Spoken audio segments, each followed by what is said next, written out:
Hi, everybody. Thank you for joining us and watching this video to learn about fraternity and sorority life at William and Mary. My name is Charlie Priester, and I'm an assistant director in student leadership development with shared oversight of our fraternity and sorority community. And I'm joined by my colleague. I'll let her introduce herself. Hi everyone, my name is Alexa Gerling. As Charlie mentioned, we are both assistant directors in student leadership development for fraternity and sorority life. All right. And so this video, we're going to give a little bit of an overview of our community and how your student can join our community. So starting off with benefits of membership, go ahead to the next slide. As you can see on the screen, we've pulled out just a few of the benefits of membership, including a sense of belonging. Members in our fraternities and our sororities create strong bonds of siblinghood, and these relationships last longer than just their time at William and Mary, but it's a lifelong membership. When they join one of our organizations, they're a member of that organization forever, for the rest of their lives. These organizations create a home away from home, not just in the nice feely way of being connected and having a sense of belonging in the space, but also we have fraternity sorority houses on campus, and that is a housing opportunity for your student as well, should they join. And they'll also belong to an international network of alumni, not just from William and Mary, but from their entire sorority and their entire fraternity that connects them to business leaders and politicians and thought leaders and all kinds of people that will help them in their professional and personal journeys um, from the moment they join, as long as for as long as they would like. Excuse me. They'll be able to grow our fraternities and sororities, provide a space for challenge and support that's going to push them to be a better person and a better individual, and part of something that's much bigger than themselves. And all of our organizations offer opportunities for personal, professional, and leadership development. And finally, serve both in two different senses of the word, opportunities to lead in fraternity and sorority life and William and Mary communities, again, going back to that leadership development, but then also the ability and opportunity to do community service and philanthropy. All of our organizations have a large emphasis on service and or philanthropy, and that's an important part of what makes them who they are and something that they're very interested in. And so if that is of interest to your student to do community service or to help raise money for a cause that they believe in, these are great outlets to do that. Going to give a little bit of an overview of our community, and then we'll really get into how we can join. But our core value is something that we ask all of our members and all of our chapters to hold within themselves, and something that guides the work that Alexa and I do. Our core values of scholarship, service, brother and sisterhood, and leadership. And so we want every student to, every member to remember that they are a student first and achieve academically as best as they can. Again, service is an important part of our community, and that picture under service there actually is from one of our largest service events that we do every year with the Arc of Greater Williamsburg, where we have a carnival and bring people, clients in from the Arc to come and just hang out and spend a day with William and Mary students on campus with fun events.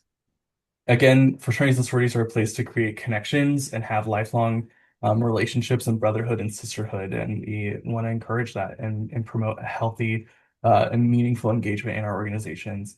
And leadership is an important element. And we believe that leadership in a fraternity sorority is one of the premier opportunities that we have at William and Mary. In our community, we have three governing councils. This is kind of how we organize our chapters. We have over 30 chapters on our campus, and so we have to organize them in some way. And so we have the Interfraternity Council, we have our National Panhellenic Council, which is our historically Black in fraternities and sororities, and then our Panhellenic Association, so our Panhellenic sororities. Again, we have over 30 chapters, including 14 IFC chapters, 6 MPHC or Divine Nine chapters, 10 Panhellenic sororities, and then we have 3 multicultural organizations as well. Um, and our community is growing. We are anticipating a new Latina sorority coming this fall. We'll talk more about that later on in the presentation, but we're excited for the growth that's happening in our community. We also have just under a third of the student body at about 29%, and over 2,000 members. So they're like Our chapters range in size, but our community is large and around our campus and membership will help your student get connected to a large group of people across William and Mary's campus. There's some requirements to join any and all of our organizations. I mean, we'll talk more specifically for each council organization and organization requirements that they have. But at minimum, there are grade requirements, and we expect good conduct standing with the university. For IFC and Panhellenic recruitment, there is a registration process, really just to let us know that you're interested in going through the process so that we can send you the information and make sure that you're able to go through the process and get a bid to join. If you're interested in one of our MPHC groups or one of our multicultural organizations, they do a process called intake, and y- chapters will hold information sessions, and students can express interest in joining those organizations. One other baseline requirement that is required for any and all fraternity and sorority membership is to attend one of our Home Without Hazing prospective member trainings. Um, Adam's Law, which passed a few years ago, requires that organizations with a select membership process has to do these trainings prior to joining. Our chapters also go through these presentations once a year with current members as well to make sure that we're building a community, a safe and healthy community where students don't feel demeaned or harmed as part of their joining process. So information about all the Home Without Hazing prospective member trainings will be found on TribeLink and on our website. Um, there are many opportunities to join, including during orientation. This training is also good for all 4 years that your student is at William and Mary. So it doesn't expire, it doesn't end. So we always encourage, even if you're not sure if they're going to join a fraternity or a sorority or another organization that requires this, we always encourage students to get this done as soon as possible, just so it's one less thing they have to worry about when they do make that decision. So now we're going to talk about our councils. Again, this is how we organize all of our communities. So we're going to dig into the councils and the identities of each one, and then how to join organizations within them. So I'm going to start with the Interfraternity Council. We have 14 member chapters. So 14 chapters are part of the IFC, the Interfraternity Council. And those chapters range in size from 6 to 75 members. So we have a wide range. We have a large number of chapters, a wide range of membership sizes, which really means that there's an opportunity for everybody. If you're looking for whatever you're looking for, it's probably in our IFC community for sure. IFC recruitment is held at the beginning of each semester with a more formal or primary period, but there is an ability to join at any time in the year through our year-round recruitment model. There's going to be there's more information about the Interfraternity Council and recruitment on the IFC website, and IFC and chapter Instagram accounts for events that are coming up with recruitment. To sign up for recruitment, if you know that your student is interested, you can scan that QR code and share it with them. That is the registration process or form, excuse me.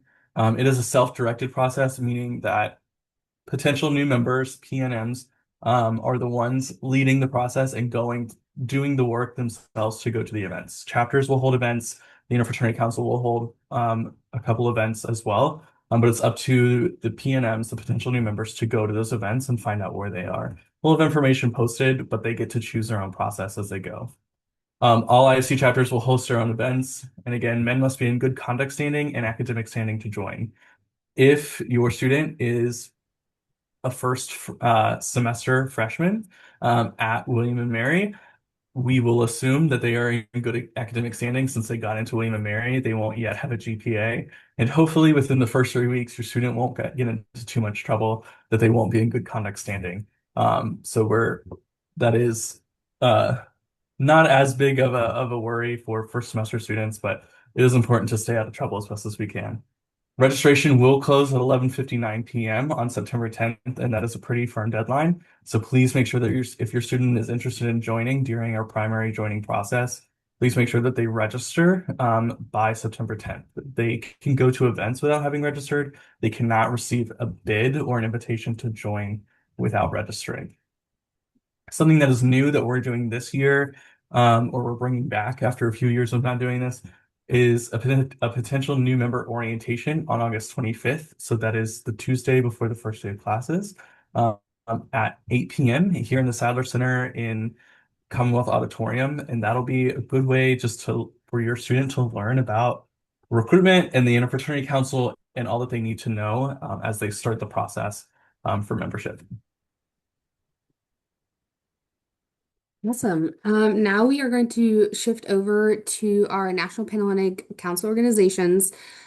So we have 8 chapters actively chartered on our campus. That means we can currently have 8 organizations that could be on our campus at any given time during the school year. Of those, we have about 6 currently active with hopes to maybe bring the other 2 back this next year. So we hope that we will also grow in that sense. Something to know about our National Panhellenic organizations, they also go by NPHC or Divine Nine or D9 organizations, as there's 9 organizations on a national level that kind of comprise this governing organization. Our NPHC organizations are service-based organizations, so while there's still that social element, at their core, they truly care about being in the community, being present, and really doing a lot of those service-based initiatives. Looking at NPHC intake, so Charlie already referenced membership intake earlier, but essentially every single organization will have their own distinct joining process. So unlike our IFC and Panhellenic organizations that have one big process by which students can join their organizations, it's really looking the same for every organization. For here, for NPHC organizations, it will look different based on the organization. So that means they will have different requirements from GPA to how much it might cost to join, as well as is there an interview process, how long the process is, things like that. Due to the discretion that is a part of their process, in order to learn more about the individual chapters, it is recommended that the student or you takes a look at the national organization websites, just kind of reads up on what these organizations stands for, and also look at the joining requirements that are often listed on those websites. Outside of that, the best source of information is going to be going to the students to their events, like when they're tabling or if they're holding any get to know you events, to just learn more and meet the people that are within the organizations. At times, you'll also see some things on social media, but it is really advised to get to know the members just to hear a little bit more about what it is like to be a member of their organization. Outside of that, we also have the Panhellenic Council. The Panhellenic Council is comprised of 10 chapters and they range in size from 80 to 124. Most of our chapters will be sitting in the mid 120 range, or if not a little bit higher in the fall. So just to know, there's really somebody in every single chapter that your student can connect with if they're interested in joining a Panhellenic organization. They do have a fall joining process, which is considered primary recruitment, and I'll talk about that in just a minute. But they also do have an informal spring process, which is just a very laid back version. Something to know about that is that not all chapters will be taking members at that time, and that the spots that are available for students to join are limited. So if your student is interested in joining an organization and they really want to get to know everyone, their best bet is to participate in primary recruitment, which will kick off this year during the first weekend after classes start. So a little bit more about that. Primary recruitment is taking place from August 28th through August 30th, and then September 4th through September 6th. The schedule is intentionally designed that it does not overlap with any classes, so that should not be any conflict. There is a mandatory PNM, so potential new member orientation, that happens on August 27th, the night before, which really just breaks down kind of how recruitment works, what support systems are in place, and makes sure that your student gets connected to their recruitment counselors as well as other students participating in the process so they can feel as prepared as possible going through it. Because it is 2 weekends and it is our primary recruitment period, It is a little bit more time intensive, which does mean that your students will be during the first weekend talking to all 10 chapters. So getting to know a lot of different members in our community. And from there, it turns into a mutual selection process where they kind of whittle down what they are interested in and where they can see themselves long term. There is also a registration requirement for primary recruitment. That does close on August 26th, so the first day of classes at 5 p.m. That is also a pretty hard deadline. The registration for that can be found on the Panlake Instagram, pretty much anywhere, as well as on the William and Mary Fraternity Sorority Life website. Specifically, if you look at the How to Join tab under Panhellenic, it's a pretty big button. You really can't miss it. But it is important that this registration is filled out. If the registration is not filled out, students are not eligible to participate in recruitment. Jumping back in here really quickly to talk about our multicultural council. Um, It's actually a little early, but since we don't currently have a multicultural council, but the foundations are there, and we're hoping that there will be one by the end of the academic year, hopefully by the end of the calendar year. But our multicultural organizations, it's a growing group of sororities and fraternities on our campus, including Hermandad de Sigma Iota Alpha, which is a Latino sorority, La Unidad Latina Lambda Upsilon Lambda Fraternity Incorporated, which is a Latino fraternity. Alpha Kappa Delta Phi, which is an Asian interest sorority, and Lambda Theta Alpha Latin Sorority Incorporated is expanding onto our campus this semester as well. Similar to intake with MPHC organizations, each organization needs their own intake process and has their own membership requirements. And so doing the homework, doing the research, looking for informational meetings and other announcements on each org social media is key to making sure that your student is able to find how to join these organizations. They're a little more open with their process than our NPHC organizations, but there still is work that you have to do there to get that done. An important note with these organizations, again, they're Latin or Asian interest organizations. They're not exclusive to just the people who hold those identities. They're open for anybody and everybody who is interested in exploring and celebrating and sharing their culture um, that is represented by these organizations. Absolutely. So now that we've talked a little bit more about our community and our different organizations that are represented on our campus, we're going to talk a little bit more about the role that you all as family members can play. So first things first, ultimately, the decision to join an organization has to be the choice of your student. It is not just a commitment that we make for 4 years, it is a lifelong commitment. The membership that we gain during college does stay with us beyond that. That being said, there are many ways that you can actively support your student as they're kind of going through the different processes. The first thing being ask questions, right? What are your students looking for to get out of their experience? What do they value? Are there things that they're really interested in? Are there other things that maybe they don't place as much value on? So, for example, are they looking for a housed experience? Are they looking for a more service-based organization? All of our organizations do service, right? But depending on the organization type, that does take a little bit of a different emphasis. Ultimately, it does impact, again, a lifelong membership. So it is really encouraged that you just provide a listening ear and really try to hear what your student is looking for and what they're asking for. It's also important to validate their experience, right? We have over 2,000 students in fraternity and sorority life. They are bound to find a person that they connect with, that they will become friends with, and inevitably stay connected with beyond their joining experience. But that being said, not every organization is going to meet the needs that your student has. So really just figuring out what are they looking for, what do they need. Also encourage them to go through the processes with open mind, right? There's many organizations that we have, since they all do represent slightly different values or philanthropies, it's really important to take the time to get to know them and figure out what is important to the organization and then also who are the members within.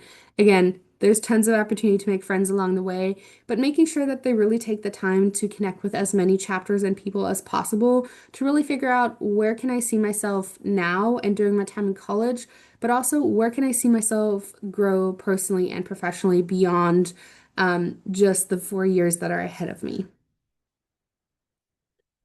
We also have a quick resource for families. I do want to just mention that this is focused on Panhellenic primary recruitment, so obviously a little bit of a more rigorous process. However, there's some good tidbits in here that really do apply to parents and family members across the board for any organization, thinking about what those supportive measures can look like and looking at really figuring out how do we support our students to make sure that they end up in a chapter or organization that is the right fit for them. Finally, some things to keep in mind. We do have many organizations that are housed on our campus, so just making sure that we are aware of housing requirements. Freshmen are not allowed to live on campus in a fraternity or sorority house during their first, as a freshman. So that's an opportunity they have during their sophomore year and or maybe beyond if that's what they're interested in. Outside of that, these organizations do cost money. Costs do vary from organization to organization. Typically, what we see is that the first semester is going to be the most expensive. However, there is a financial obligation that does come with every semester. If that is something of concern or if that's something you want to learn more about, our recommendation would be to have the student ask the members those questions, as they will be the most informed about that. Some of our organizations do require their dues up front, so that is another thing to just keep in mind versus semester to semester. We do have 30 plus chapters on campus, as we've mentioned before. There really is a home for everyone that is looking for one, right? You might not find it in the first organization, might not even be in the second one that you get to interact with, but there is a space for everyone that can really cater to whatever they are looking for. So, really making sure that we go into it with as much of an open mind as possible and we explore any and all options that we have. Since we just talked about exploring, they do have that time, especially in two different recruitment processes, for example, they do have a couple of days really to figure things out. So making sure that we explore that to the best of our ability. For our MGC and NPHC organizations, because there isn't an open recruitment process that's just one size fits all, there is that discretion piece to it. So they do need to do their research in advance to figure out what am I looking for. So that is something we would definitely recommend. And then again, just the reminder of Home Without Hazing prospective member training is a requirement to join one of our organizations. It also does apply to some other organizations on campus. So it's kind of like Charlie said earlier, might as well just do it and get it out of the way early and then be covered for the 4 years while at William and Mary. And then finally, we do want to talk about some upcoming events because, well, I'm sure everyone loves to hear from the staff members. Your students probably want to hear from the students in these organizations. So here are some opportunities for them to get connected with them. So first things first is we have the Fraternity Sorority Life Meet and Greet, which is taking place on Monday, August 24th. That is happening during orientation. So if your student is an incoming freshman, that is a great opportunity for them to attend. It is part of their orientation schedule, and they'll receive more information about that. If your student is a sophomore, junior, even senior, and they are interested in participating in any kind of recruitment process, or they're just interested in meeting more members, it's a great opportunity to just stop by. It is open to everyone, so they are welcome to join us. All of our student organizations in terms of fraternities and sororities will have a table there, so great opportunity to get to know the members. As Charlie has mentioned, also, we do have an IFC PNM orientation taking place on Tuesday, August 25th at 8 p.m. So if your student is interested in joining an IFC fraternity, that is the place to go. We do also have the student organization and activities fairs. Regardless of if your student is interested in joining a fraternity or sorority, this is a great opportunity to learn more about the couple hundred student organizations that we have represented on campus. So if your student is looking to get connected, looking for a place of belonging, or maybe even find an organization that's related to their interests or their academics, this is a great place to find organizations that meet those needs. We do also have our fraternities and sororities tabling on the Tuesday. It will not be every single organization, but our governing organizations, so our councils will be there, as well as some of our multicultural and NPHC organizations. We also do have the Panhellenic Potential New Member Orientation. Again, for anyone that is interested in participating in Panhellenic primary recruitment, this is a requirement to kind of get the lay of the land on recruitment, get connected, all those things. And that will be on the 27th. And then finally, our NPHC is hosting a meet and greet just specific with their organizations on Thursday, September 3rd from 6 to 8:30-ish in the Crimdale Meadow. Um, if your students looking to get connected, may be interested in some free food, because I do know that there will be some, or just some music and games, things like that. It's a great opportunity to come out and would definitely recommend that they do that, especially if they're interested in joining an NPHC organization. And I believe that is all we have for you. So if you do have any questions, we do have our contact information on the screen, as well as a link that should lead you to our Fraternity Sorority Life Instagram. We will be posting some joining information there as it comes up. But outside of that, feel free to reach out to us if you do have any questions or concerns. We'd be happy to address anything that comes up. And then outside of that, we're excited to welcome your student to campus in fall and maybe see you during family weekend in October or September, actually, I think. So looking forward to seeing everyone there.